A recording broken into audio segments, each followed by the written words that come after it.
Histoire vraie. Témoignage d'une sorcière congolaise qui a voulu éliminer le prophète Yann Kogu au Gabon.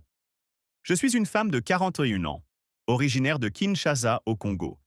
Très jeune, j'ai été emmenée au Gabon par mes parents où j'ai pratiquement grandi. Nous vivions dans un quartier de Libreville appelé Bellevue 2. J'ai fait mes études primaires à l'école de ce quartier. Mes parents étaient très traditionnalistes, au point d'invoquer des entités démoniaques. Beaucoup de gens au Gabon venaient voir mes parents pour leurs doléances et repartaient avec des solutions. À l'âge de 12 ans, mes parents décidèrent de m'initier à leurs pratiques.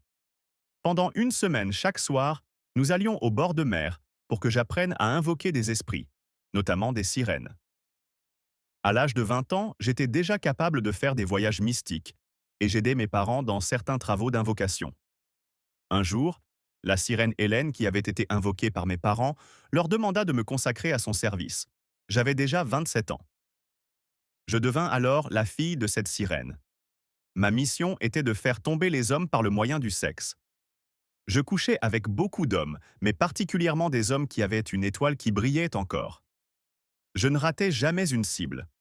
Le jour de mon 28e anniversaire, la sirène me convoqua depuis ma chambre à minuit.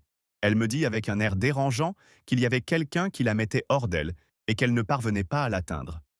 Elle souhaitait que je le fasse tomber pour qu'elle l'élimine. Elle me montra une image de lui d'un geste de la main dans le vide. Je reconnus cette personne et je me mis au travail.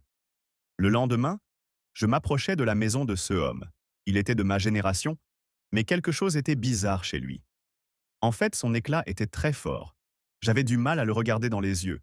Je le vis sourire avec une dame très âgée qui avait le même éclat que lui. Ce jour-là, il avait dans ses bras une jeune petite fille, et son éclat se transmettait à cet enfant comme de l'eau qui coule. Pris de peur, je m'assis dans un coin pour communiquer avec la sirène Hélène. Je lui fis mon rapport. Elle me dit que je dois remplir ma mission car ce jeune homme devait à tout prix mourir. En me renseignant sur ce jeune homme, j'appris qu'il était prophète, qu'il avait des églises, que la maison même dans laquelle il restait à Bellevue 2 était une église aussi. La maman âgée était sa grand-mère et la petite sa fille, qu'il était marié et qu'il aidait beaucoup les gens. Vu son éclat, je décidai de l'atteindre de loin. J'obtenus son nom par un de ses proches.